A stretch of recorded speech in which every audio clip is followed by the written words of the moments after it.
जी माझ्याबरोबर या पत्रकार परिषदेला अ, वरिष्ठ प्रवक्ते मुंबई काँग्रेसचे निजामुद्दीन राईंजी देखील आहेत. आज सुरेशचंद्रजी ज्या पद्धतीने सांगितलं त्या पद्धतीनं महाराष्ट्रासाठी एक अभिमानाची बाब आहे की महाराष्ट्राचा अपमान करणाऱ्या एका बाष्कळ भारतीय जनता पक्षाच्या नेत्याला धडा शिकवण्याचं काम ह्या महाराष्ट्रातील 3 महिला रणरागिणी खासदारांनी केलेलं आहे. आणि संसदेमध्ये महाराष्ट्राचा जयघोष ज्या पद्धतीनं त्या ठिकाणी दुमदुमला तो पाहता खऱ्या अर्थानं 12 कोटी महाराष्ट्राच्या जनतेची मान अभिमानानं ताठ झाल्याशिवाय राहिली नसेल. आणि आम्ही सगळ्या महाराष्ट्राच्या जनतेच्या आणि तमाम महाराष्ट्र प्रेमी लोकांच्या वतीनं आज या तिन्ही खासदारांचं आणि मुंबई काँग्रेसच्या अध्यक्ष वर्षाताई गायकवाड यांचं अभिनंदन त्या ठिकाणी करत आहोत. आणि निश्चितपणे काँग्रेस पक्ष अशा पद्धतीचं वक्तव्य, अशा पद्धतीचा बेमुरवतपणा हा यापुढेही सहन करणार नाही. भारतीय जनता पक्षाचे नेते सातत्यानं महाराष्ट्राची मान खाली घालण्याचं काम करतात आणि महाराष्ट्राला झुकण्यासाठी जेव्हा केंद्रीय नेतृत्व प्रवृत्त करत असतं त्यावेळेला या ठिकाणी हाताची घडी आणि तोंडावर बोट ठेवून गप्प बसत असतात. ते महाराष्ट्राच्या उद्योगांच्या संदर्भात असेल किंवा महाराष्ट्राची ज्या ज्या ठिकाणी प्रगती होणार असेल तिथे खोडा घालण्याचं काम केंद्रीय नेतृत्व जेव्हा करतं त्यांचं त्यावेळेला यांच्या गप्प राहण्याच्या भूमिका असतील. त्यामुळे निश्चितपणे आज आमच्यासाठी आणि महाराष्ट्र जनतेसाठी अभिमानाचा क्षण आहे. अत्यंत गंभीर अशा विषयासाठी ही पत्रकार परिषद बोलवली आणि त्याकरता आपण सगळे पत्रकार बंधू आणि भगिनी या ठिकाणी उपस्थित राहिलात त्याबद्दल मी धन्यवाद व्यक्त करतो. मुंबई काँग्रेसतर्फे एकंदरच ज्या पद्धतीनं महायुती सरकार चाललेलं आहे, भ्रष्टाचाराची दलदल किती मोठ्या प्रमाणामध्ये या सरकारनं निर्माण केलेली आहे कमळ फुलवण्याकरता, हे आपल्या सगळ्यांच्या समोर आहे. आणि त्यामुळे मुंबई काँग्रेसतर्फे जे अभियान महायुती मस्त आणि मुंबईकर मात्र त्रस्त हे जे हाती घेतलं ते अत्यंत योग्य आहे. याचं कारण असं आहे की मूलभूत जे मुंबई महानगरपालिकेच्या रूपानं मुंबईकरांच्या समोरचे जे प्रश्न आहेत त्याच्याकडे दुर्लक्ष करवण्याचं काम विविध वेगवेगळ्या पद्धतीनं असे काही विषय जे मुंबई महानगरपालिकेच्या त्या ठिकाणी कामाशी संबंधित नाही, या निवडणुका ज्या येणाऱ्या आहेत त्याच्यामध्ये त्याच्या संदर्भामध्ये काय त्यांनी केलं गेल्या प्रशासकीय त्यांच्या हातामध्ये सत्ता असताना त्याचं मूल्यमापन होऊ नये यासाठी विविध विषय आणले जातात. परंतु मुंबई काँग्रेस मात्र मूलभूत विषयांवरती की महानगरपालिका कशी चाललेली आहे, महानगरपालिकेमध्ये जे रस्ता पाणी कचरा आणि जे मूलभूत नागरी सुविधांचं काम होतंय का, भ्रष्टाचाराने किती मोठ्या प्रमाणामध्ये ग्रस्त झालेली आहे, भ्रष्टाचाराची दलदल केवढ्या मोठ्या प्रमाणामध्ये या मुंबई महानगरपालिकेमध्ये निर्माण झालेली आहे आणि इथं स्थानिक स्वराज्य संस्थांच्या निवडणुका जाणीवपूर्वक का टाळल्या गेल्या आणि त्याच्या माध्यमातून सगळी सत्ता आपल्या हातात ठेवून भ्रष्टाचाराचं एक प्रकारचं रतीब घालण्याचं काम हे जे महायुतीच्या नेत्यांनी केलेलं आहे हे सगळं चव्हाट्यावर आणण्याची आवश्यकता, उघडा पाडण्याची आवश्यकता आहे. कारण ही जनतेच्या रूपानं विरोधी पक्षाचं आम्ही प्रतिनिधी म्हणून ही आमची जबाबदारी देखील आहे. आणि त्यामुळे मुंबई महानगरपालिका किंवा इतर सगळ्या कॉर्पोरेशन तुम्ही जर बघाल, MMRD असेल, MIDC असेल, MSRDC असेल, हे सगळे कंगाल होताना दिसत आहेत एके ठिकाणी. महाराष्ट्राचं सरकार कर्जात जाताना दिसतंय आणि महायुतीचे तिन्ही पक्ष मात्र गब्बर होताना दिसत आहेत. अशा सुरस कथा आपल्या समोर येत आहेत की कशा पद्धतीनं आमिष दाखवली जात आहेत, इतर पक्षांना फोडण्यासाठी, विरोधी पक्षाला कमजोर करण्यासाठी पैसे त्या ठिकाणी दाखवले जात आहेत. हे पैसे येत आहेत कुठनं? हे शिवसेना भारतीय जनता पक्ष एवढ्या मोठ्या मोठ्या करोडोची उड्डाणं कुठनं घेत आहेत? तर त्याचं जर तुम्ही तुम्हाला पाहायचं असेल खरं कारण तर मुंबई महानगरपालिका असेल किंवा इतर ज्या महापालिका असतील किंवा त्या ठिकाणी सगळ्या महामंडळ असतील, ही सगळ्यांना ओरबाडलं जात आहे. भ्रष्टाचार प्रचंड मोठ्या प्रमाणात वाढलाय आणि आज मुंबई महानगरपालिकेची निवडणूक आपल्या समोर आहे. तर मुंबई महानगरपालिका हा भ्रष्टाचाराचा अड्डा झालेला आहे. इथं प्रशासकीय अधिकारी ते चालवत नाहीयेत, इथं दलाल चालवत आहेत आणि हे दलाल मंत्रालयामध्ये फिरत असतात आणि त्याचबरोबर महानगरपालिकेच्या अधिकाऱ्यांच्या कार्यालयामध्ये राजरोसपणे फिरतात. निविदांच्या माध्यमातून हजारो कोटी रुपये उडवले जात आहेत, उधळले जात आहेत, ओरबाडले जात आहेत, पैसे काढले जात आहेत. त्याचा उपयोग सत्तेचा पैसा, पैशातला पुन्हा सत्ता यासाठी केला जातो. आणि हे सगळे गडित ही महानगरपालिकेच्या आणि मुंबईकरांच्या जीवावर केलं जातंय हे लक्षात घेतलं पाहिजे. आणि म्हणून अत्यंत गंभीर विषयावरती आम्ही या ठिकाणी वाचा फोडण्यासाठी इथे पत्रकार परिषद आयोजित केलेली आहे. कारण कशा पद्धतीने निविदा प्रक्रिया राबवली जाते, कशा पद्धतीनं त्याच्या माध्यमातून भ्रष्टाचार केला जातो, कशा पद्धतीनं हे जे कोणाला काम द्यायचंय मस्जिदल्या कंत्राटदारांना, ते मस्जिदले कंत्राटदार हे दलालांच्या माध्यमातून आणि हे सत्तेचे जे या ठिकाणी सत्ताधारी बसलेले आहेत त्यांच्याकडे पहिल्यांदा मंत्रालयात ठरवलं जातं आणि त्यानंतर त्याला नियमात बसवण्यासाठी निविदा काढल्या जातात, नियम मोडले जातात, वाकवले जातात. केंद्रीय दक्षता आयोग असेल किंवा स्पर्धा आयोग असेल, या सगळ्यांची जी मार्गदर्शक तत्व आहेत त्यांना धुळीच मिळवलं जातं. या सगळ्या गोष्टी आपल्या समोर आल्या पाहिजे आणि निश्चितपणे या दृष्टिकोनातून जो विषय आम्ही आणतोय की भ्रष्टाचाराच्या प्रचंड मोठ्या सुरस कथा निविदा मॅनेजमेंटच्या, टेंडर मॅनेजमेंटच्या या आपल्या सगळ्यासमोर येत आहेत. त्यातलीच एक अत्यंत मोठी गंभीर हजारो कोटीची जी उड्डाणं महानगरपालिका त्या ठिकाणी काढते त्याची एक सुरस कथा पुराव्यानिशी आपल्याला मी आता ऐकवणार. आणि ही सुरस कथा कुठला आहे तर ही कथा आहे 2 निविदांची.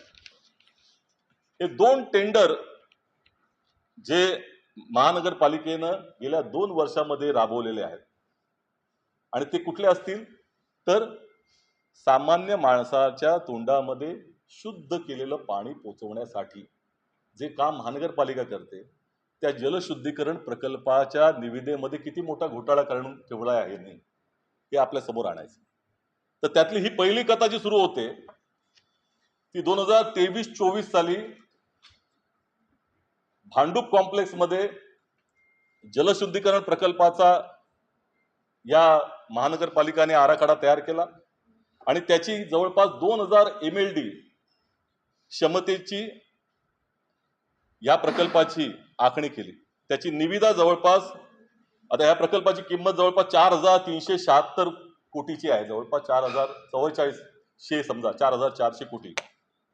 आणि ही तपासली आम्ही निविदा प्रक्रिया कशी राबवली गेली ते पाहिल्यानंतर कळलं आम्हाला की ही पहिल्यांदा प्रकाशित झाली 10 ऑक्टोबर 2023 ला भांडूप कॉम्प्लेक्स येथील 2000 MLD क्षमतेचा प्रकल्प. आता ही प्रकाशित झाल्यानंतर त्याची लगेचच 26 ऑक्टोबर 2023 ला सकाळी 11:30 वाजता बोलीपूर्व बैठक ज्याला प्रीबिड मीटिंग म्हणतात ती मीटिंग आयोजित करण्यात आली आणि ही झाल्यानंतर जवळपास 6 वेळा ही निविदा वेगवेगळ्या तारीख पे तारीख याला दिली गेल्या या निविदेच्या संदर्भात. त्यासाठी 10 जोडपत्रक आणली ज्याला आपण अडिंडम म्हणतो, 10 आणली गेली. म्हणजे आश्चर्य म्हणजे एवढी त्या ठिकाणी जोडपत्रक त्या एका निविदेमध्ये किती जोडपत्रक असावीत त्याचाच अर्थ निविदेमध्ये तुम्ही कुठल्याही प्रकारचा अभ्यास करून ती काढली गेलेली नव्हती हे दिसते, परंतु 10 वेळा आणली गेली. आता आश्चर्य म्हणजे प्रीबिडची मीटिंग झाल्यानंतर ज्या वेळेला कंत्राटदार जे त्याच्यामध्ये भाग घेतात ते आपापल्या त्या निविदेच्या संदर्भातली मतं किंवा त्या संदर्भातल्या सुधारणा सुचवत असतात. त्या सुधारणा सुचवल्यानंतर त्याच्याबद्दल महानगरपालिकेचं काय मत आहे, निविदा प्रक्रिया चालवणाऱ्या राबवणाऱ्याचं काय मत आहे हे सांगणं हे क्रमप्राप्त ठरतं आणि ते प्रकाशित केलं जातं नंतर वेबसाईटवरती की हे या पद्धतीचं आमचं मत आहे यांनी मांडलं त्या ठिकाणी. आता ही जवळपास 4थ्यांदा ही निविदा पुढे ढकलेपर्यंत या बोलीपूर्व म्हणजे 14 डिसेंबर 2023 रोजी ही 4थ्यांदा ढकलली आणि तिथपर्यंत या प्रीबिड मीटिंगचे मिनिट्स हे अपलोड केले नव्हते. आता ही उत्तरं कधी आली तर थेट 18 डिसेंबर 2023 रोजी ज्या वेळेला प्रीबिडचे मिनिट्स पण केले आणि एक शेवटचं तत्काळ त्याच्याबरोबर त्या मिनिट्स मध्ये कुठल्याही तऱ्हेचं त्या ठिकाणी नमूद न करता 7वं जोडपत्र काढलं आणि 7वं जोडपत्र त्याच बरोबर जाहीर करण्यात आलं. आता मी मुद्दामून ह्या 7व्या जोडपत्रकामध्ये कशी गोम आहे हे आपल्या समोर ठिकाणी आणू इच्छितो की कशा पद्धतीने निविदा वाकवल्या जातात हे यातनं दिसेल तुम्हाला की मूळ निविदेमध्ये ज्या वेळेला ही प्रकाशित करण्यात आली त्यावेळेला 4.3 कलमामध्ये पात्रता निकष जे ठरवले होते त्यामध्ये असं म्हटलं होतं की 1 जानेवारी 2013 नंतर जगात कुठेही जलशुद्धीकरण प्रकल्प बांधकाम तसेच ते काम पूर्ण करण्याचा अनुभव तसेच 3 वर्ष कार्यान्वयन म्हणजे ऑपरेशन आणि देखभालीचा मेंटेनन्सचा अनुभव असला पाहिजे असं मूळ निवेदनात मेन्शन केलं होतं. त्याच्यानंतर प्रीबिड होते, चौथ्यांदा पुढे ढकललं जातं आणि 7व्या जोडपत्रकामध्ये ती जशी अट आहे जशी आहे तशी येते, पण एक अचानक कोणाचंही लक्ष जाणार नाही, कुठेही त्या ठिकाणी त्याची चर्चा होऊ नये, जास्त लोकांच्या समोर येऊ नये म्हणून तळ टिपेमध्ये 8वी नोंद एक छोटीशी टाकली जाते आणि त्यात असं म्हटलं जातं की हा अनुभव जो आहे 3 वर्षाचा तो केवळ भारतातलाच असला पाहिजे. म्हणजे एके ठिकाणी केंद्रीय दक्षता आयोगानं सांगितलंय की जागतिक निविदा तुम्ही काढल्या पाहिजे, जागतिक कॉम्पिटिशन तुम्ही स्पर्धा त्याच्यामध्ये आली पाहिजे, जागतिक तंत्रज्ञान आलं पाहिजे, आंतरराष्ट्रीय ख्यातीचे लोक त्या ठिकाणी पार्टिसिपेट त्याच्यामध्ये भाग घेतला पाहिजे, महानगरपालिकेला त्याचा फायदा झाला पाहिजे. असं असताना प्री बीडच्या मीटिंग नंतर 2 महिन्यांनी तुम्ही अचानकपणे टाकता की ही फक्त भारतातलाच अनुभव असला पाहिजे. आणि त्यामध्ये सगळ्यात महत्वाची बाब अशी आहे की केंद्रीय दक्षता आयोगानं आपली मार्गदर्शक तत्व जी जाहीर केलेली आहेत त्यातल्या प्री बीडच्या संदर्भामध्ये त्या स्टेपला काय केलं पाहिजे, तर त्यातलं सगळ्यात महत्वाचं जो त्याच्यामधला पहिला जो नियम आहे की निविदेतील पूर्व पात्रता निकष हे निविदा धारकांच्या प्रवेशाकरिता, म्हणजे जर कोण निविदाधारक असेल, टेंडर ज्याला भरायचं असेल त्याला प्रतिबंध करण्यासाठी खूप कठीण केले जाऊ नयेत. म्हणजे अपेक्षा काय आहे की प्रीबीड मीटिंग नंतर ज्या वेळेला कोणाचे सल्ले येतील त्यानंतर ते जे मूळ निविदेमधले पात्रता निकष असतील किंवा अटी असतील त्या शिथिल केल्या जाऊ शकतात, कठोर केल्या जाऊ शकत नाही. मग ही उलटी गंगा का व्हायली? इथे काय केंद्रीय दक्षता आयोगाचे नियम तुम्हाला माहिती नव्हते का? त्यामुळे सरळ सरळ यामध्ये केवळ काही लोकांना प्रवेश करण्यात यावा आणि त्यामध्ये खरोखर बघायचं झालं तर हा 3 वर्षाच्या नियमामुळे केवळ एकच कंपनी त्याच्यामध्ये ही पात्रता निकषामध्ये बसू शकत होती आणि त्याच कंपनीला हे पुढच्या कालावधीमध्ये काम दिलं गेलेलं आहे आणि तेही जवळपास 30% वरती, म्हणजे 4300 कोटीचा प्रकल्पावरती 30% अशा पद्धतीने हे काम केलं गेलं, दिलं गेलं. कॉम्पिटिशनच नाही, स्पर्धाच नाही. सातत्यानं ज्या वेळेला पहिलं पत्र जे गगराणी साहेबांना लिहिलं होतं ते लिहिलं होतं 23 जून 2025 ला, त्याचं उत्तर आम्हाला आलेलं नाही अद्याप. आणि त्यानंतर 16 जुलै 2025 ला जवळपास आता 8 दिवसापूर्वी मी पत्र लिहिलेलं आहे आणि त्यामध्ये केंद्रीय दक्षता आयोगाच्या मार्गदर्शक तत्वांचं त्या ठिकाणी या प्रक्रियेमध्ये उल्लंघन झालेलं आहे. ह्यामध्ये निश्चितपणे भ्रष्टाचार झालेला आहे. केवळ काही लोकांना याच्यामध्ये प्रवेश मिळावा अशा पद्धतीने हे टेंडर दिलं गेलेलं आहे हे नमूद करून याच्या पूर्ण चौकशीची मागणी त्या ठिकाणी केलेली आहे.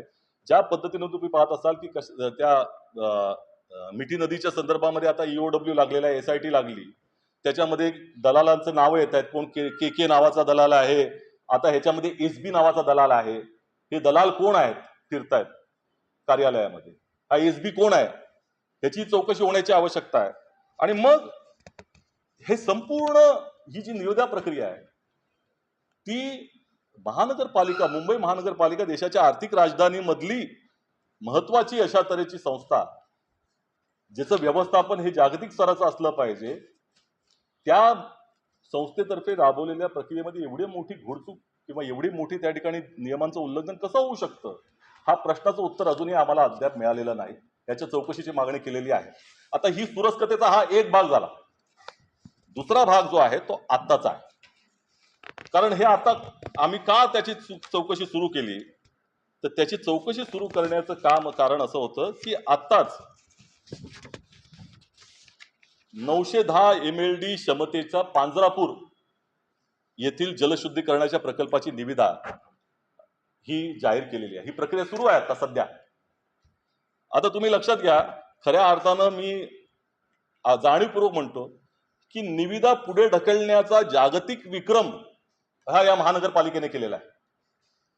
कारण ही निविदा आता दुसऱ्यांदा येते. पहिल्यांदा निविदा कधी आली होती, ही 24 सप्टेंबर 2024 रोजी आली होती. ही निविदा 910 MLD क्षमतेचा पांजरापूर येथील जलशुद्धीकरण प्रकल्पाची निविदा. एकच काम, ह्याची जवळपास 2000 कोटीची 2100 कोटीची याची त्या ठिकाणी हा प्रकल्प 2100 कोटीचा आहे, तो जवळपास 4400 कोटीचा होता. आता ही पहिल्यांदा ज्या वेळेला आली 24 सप्टेंबरला 8 वेळा तारीख पे तारीख झाली त्याची आणि शेवटी कोणी निविदा भरले नाही असं कारण त्या ठिकाणी सांगितलं गेलं, लक्षात घ्या. आणि मग ती रद्द करण्यात आली. आता पहिल्या निविदेमध्ये एकाच तऱ्हेचा प्रकल्प आहे, एकाच तऱ्हेची पात्रता आहे आणि त्यामध्ये पहिल्यांदा त्यांना आठवलं नाही, कारण ही पहिली निविदा जी भांडूपची होती त्याच्यानंतर आलेली निविदा आहे. मग त्यामध्ये पात्रता निकष टाकताना त्या पहिल्या निविदा प्रक्रियेमध्ये असं म्हटलं होतं की जागतिक स्तराच्या कुठल्याही कंपन्यांना सेम जो पहिल्या आपल्या भांडूप कॉम्प्लेक्सच्या निविदेमध्ये जसा होता सेम पॅटर्न, पहिल्यांदा जागतिक स्तराच्या निविदा सगळ्या निविदाधारकांनी त्या ठिकाणी त्याच्यामध्ये भाग घेतला पाहिजे आणि त्यासाठी जागतिक स्तरावरती कार्यान्वयन, कन्स्ट्रक्शन म्हणजे बांधकाम, त्याच्यानंतर मेंटेनन्स, देखभाल याचा 3 वर्षाचा अनुभव हा ग्राह्य धरण्यात आला होता त्या निविदेमध्ये. आता ह्या निविदेमध्ये कोणी आलं नाही. आता अपेक्षा काय असते, साधी गोष्ट आहे की पहिल्या निविदेमध्ये कोणीही भाग घेत नाही तर आपण ज्या अटी आहेत त्या शिथिल करतो, अधिक कठोर करतो का? तर अधिक कठोर तर करणं अपेक्षित नव्हतं, परंतु ही निविदा दुसऱ्यांदा काढली गेली. ती काढली गेली 30 एप्रिल 2015 रोजी आणि त्यामध्ये पुन्हा यांना आठवलं लगेचच, अरे बाबा ती अगोदर पश्चात बुद्धीनं आपल्याला जशी पद्धतीनं केलं होतं, नाही भारतातलाच अनुभव असला पाहिजे आपल्याला. त्या दुसऱ्या निविदेच्या मध्ये मात्र त्यांनी भारताचा 3 वर्षाचा अनुभव तसाच टाकला, सेम, काही फरक नाही त्याच्यामध्ये, आणि ही निविदा प्रकाशित करण्यात आली. आता या निविदेच्या जर तुम्ही पाहिलं तर आताही यावेळेला 5 वेळा ही निविदा पुढे ढकलण्यात आलेली आहे आणि याची तारीख आता 11 जुलैला पुन्हा जोडपत्रक करून 31 जुलैपर्यंत याची तारीख वाढवण्यात आली आहे. आता ही या दुसऱ्या निविदेची बोलीपूर्व बैठक म्हणजे प्री बिड मीटिंग ही 7 मेला झालेली आहे, 7 मे 2025 रोजी. मी अद्याप आताचा आजची तारीख आहे 24 जुलै, माझ्या 16 जुलैच्या पत्रामध्ये याबद्दल नमूद आहे की अद्यापही तुम्ही बोलीपूर्व बैठकीचे इतिवृत्त आणि त्याची तुम्हाला जी द्यायची उत्तरं ती प्रकाशित का केली नाही आहेत? तुम्ही सतत पुढे का ढकलताय? ही तर तुमची प्रक्रिया आहे, एवढी मोठी संस्था, ती जाणीवपूर्वक ही मिनिट्स दाबले जात आहेत आणि हे मी महानगरपालिका आयुक्तांना या संदर्भामध्ये निदर्शनास आणून दिलेलं आहे. हे का होतंय? हे जे पत्र मी दिलेलं आहे या पत्रामध्ये सरळ सरळ म्हटलेलं आहे मी की बाबा ही आश्चर्यकारकरित्या ही संपूर्णपणे भांडूपमध्ये जी प्रक्रिया राबवली तीच तशाच तऱ्हेची प्रक्रिया होते, तशाच तऱ्हेच्या अटी बदलल्या जातात, तशाच पद्धतीने पुढे पुढे ढकललं जातं. आणि आता तर आमच्या दृष्टिकोनातून या दलालांचं जे काही कारस्थान चाललेलं आहे की हे जे काही याचा अंदाज जो एस्टिमेट म्हणतो ते वाढवून घ्यायचंय, म्हणजे स्पर्धाही नकोय, महानगरपालिकेला अतिरिक्त पैसा त्याच्यासाठी खर्च करण्यात यावा अशा पद्धतीचं त्या ठिकाणी कारस्थान चाललेलं आहे. याही प्रकरणाच्या संदर्भामध्ये मी स्पष्टीकरण मुंबई महानगरपालिका आयुक्तांना मागितलेलं आहे की हे का चाललेलं आहे. पद्धतीचा भ्रष्टाचार या निविदा प्रक्रियांमधून होतोय, टेंडर मॅनेजमेंटचे प्रकार होत आहे आणि सामान्य गोरगरिबांचा पैसा आहे कराच्या माध्यमातून. तुम्ही एके ठिकाणी कराच्या वर कराचे बोझे वाढवत चाललेला आहात, कारण तुम्हाला महानगरपालिकेचा खर्च हा चालवणं झेपत नाही अशा पद्धतीचं चित्र आहे. तुम्ही डिपॉझिट जे होते आणि एवढे वर्ष त्याची उधळण करून टाकली. आणि हे का होतंय तर तुम्ही एकेका प्रकल्पाला तिपटीच्या भावानं दिलेले आहेत. म्हणजे तुम्ही जर GMLRचा प्रकल्प बघितला 4,000 कोटीचा 12,000 कोटीपर्यंत पोहोचला, दुसरा 17,000 कोटीपर्यंत पोहोचला. ही जी रक्कम, अंदाजित रक्कम जी आहे ते वाढवणं इतक्या मोठ्या प्रमाणामध्ये होतंय. हा सगळा पैसा जाणीवपूर्वक ओरबाडला जातोय आणि तो सत्ताधाऱ्यांच्या त्यांचं राजकारण चालवण्यासाठी आणि त्याचबरोबर दलालांच्या घशात चाललेला आहे आणि सामान्य गोरगरिबांचे मात्र याच्यामध्ये परवड होते, त्यांच्यावरती कराची बोजी लादली जात आहेत. ह्याच्यापेक्षा वाईट गोष्ट कुठली असू शकत नाही. धन्यवाद. तुमचे काय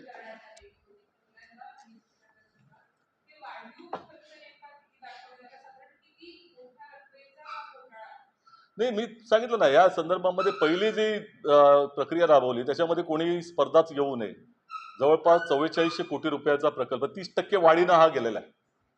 म्हणजे स्पर्धा असती तर तो खाली गेला असता. आपल्याला आठवत असेल मी काही दिवसांपूर्वी MIDCच्या मुख्यालयाचा जे बांधकामाचा विषय होता, डेव्हलपमेंटचा, ती प्रकल्प त्याच्यामध्ये कॉम्पिटिशन होऊ नये अशाच पद्धतीने केला होता. मग 7 वेळा ज्या वेळेला कॉम्पिटिशन आली, 7 जणांनी त्याच्यामध्ये भाग घेतल्यानंतर जवळपास महानगरपालिकेचे 100 आपल्या MIDC 100 कोटी वाचले, इतकी खाली गेली ती. आता मात्र ही 30 कोटी रुपये 30% म्हणजे 4,300चे 30% तुम्ही वाढवलं तर जवळपास किती झाले त्याचे जवळपास 1,000 कोटी रुपये वाढले. तर त्याच पद्धतीने आता ही जी काही अजून ती राबवली पूर्ण नाहीये, परंतु हे जे पात्रता निकष आहेत तोच वेओलिया नावाचा आंतरराष्ट्रीय तंत्रज्ञान पुरवठाधारक एकच तीच कंपनी असणार आहे, त्यांनाच मिळणार आहे. तशाच पद्धतीने कॉम्पिटिशन नाही, पुन्हा तेच पद्धतीने वरती जाणार आहे. म्हणजे ही तर केंद्रीय दक्षता आयोगाला बघायला नको, कुठली प्रक्रिया पारदर्शकपणे राबवायला नको, सरळ सोट भ्रष्टाचार चाललेला आहे. आणि महानगरपालिकेमध्ये ह्याच्यासाठीच यांना कुणी निवडणुका नको आहेत या स्थानिक स्वराज्य संस्थांमध्ये, कारण सगळा पैसा ओरबडला जातोय तिकडे. ना नगरसेवक असणार आहे, लोकप्रतिनिधी नाहीये तिकडे विचारायला, त्यांना जाब विचारायला, कुठलीही माहिती दिली जात नाही. हे तुम्ही म्हणाल 23-24 आता काय करतो, अरे तुम्हाला माहितीच दिली जात नाही, आम्हाला काढणं किती कठीण झालेलं आहे. त्यामुळे हे सगळ्या गोष्टी अत्यंत गंभीर आहेत. आणि ह्या महाराष्ट्राचं जे आत्ताचं सध्याचं महायुती सरकार आहे त्याचे वाभाडे दिवसेंदिवस निघत आहेत. हे अनैतिक तर आहेच, परंतु भ्रष्टाचाराचे नवीन नवीन कीर्तिमान हे जोडतायत आणि महाराष्ट्राला खड्ड्यात घालण्याचं काम, मुंबई महानगरपालिकेला खड्ड्यात घालण्याचं काम आणि मुंबईकरांच्या वरती अत्याचार करण्याचं काम हे सरकार करतं.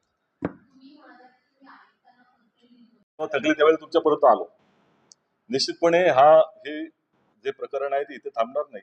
आम्ही चौकशीची मागणी केलेली आहे. अपेक्षा आहे की प्रशासकीय अधिकाऱ्यांनी सत्ताधाऱ्यांच्या दबावाखाली येऊ नये, त्यांनी दलालांचं या ठिकाणी राज्य जे चाललेलं आहे ते चालू देऊ नये आणि जनतेला न्याय देण्याची भूमिका केली पाहिजे. हा पैसा जनतेचा आहे.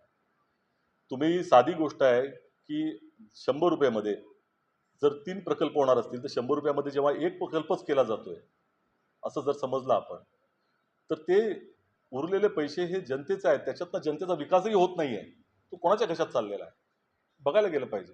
4-4 हजार कोटीचे प्रकल्प 12-12 हजार कोटीला जात आहेत. कॉस्ट एस्टिमेट मध्ये वाढ इतकी अभूतपूर्व, याचं तर पूर्णपणे मला असं वाटतं की ईडी सीबीआय इथे यांनी कार्यालय खोलून याची चौकशी केली पाहिजे. संपूर्ण महानगरपालिकेमध्ये ईडी सीबीआयनं कार्यालय खोलावं स्वतःचं आणि प्रत्येक निविदा प्रक्रियेमध्ये पाहावं, प्रत्येक मध्ये हजारो कोटीचा घोटाळा आहे.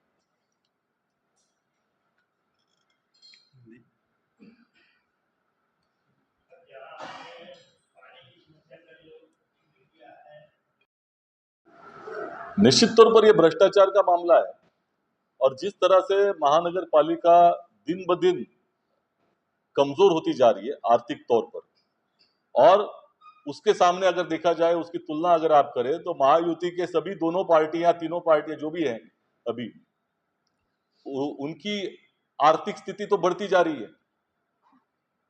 तो ये कारण है कि ये जनता का पैसा लूट रहे हैं और उसके माध्यम से सत्ता, सत्ता से पैसा, पैसा से सत्ता, ये गणित बिठा रहे. तो 2100 कोटी रुपयाचा जवळपास.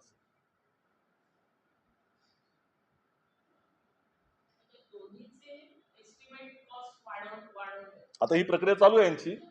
प्रश्न असा आहे की ह्याची सगळी निविदा प्रक्रिया समान पद्धतीने साम्य सरळ सरळ दिसते, पश्चात बुद्धी दिसते. पहिल्या कॉलला, आता ही जी प्रकल्प आहे त्याच्यामध्ये पहिल्या कॉलला हे आठवत नाही ते अट घातलेली, पूर्ण 6 वेळा ती पुढे ढकलली गेली, रद्द केली, तेव्हा आठवलं नाही की ह्याच्यामध्ये बदल करायचा आहे. आता दुसऱ्यांदा राबवत आहेत, दुसऱ्यांदा मात्र त्या ठिकाणी अजून कठोर करतात. जर पहिल्यांदा आले नाही तर दुसऱ्यांदा काय येणार हा प्रश्न म्हणजे साधा कॉमन लॉजिक जो आहे, एक कॉमन सेन्स कोणी विचारू शकेल, पण हा कॉमन सेन्स हा कॉमन नसतो हे दिसतंय. महानगरपालिकेमध्ये कॉमन सेन्स संपतो, तिथे अनकॉमन सेन्स चालू होतो. धन्यवाद.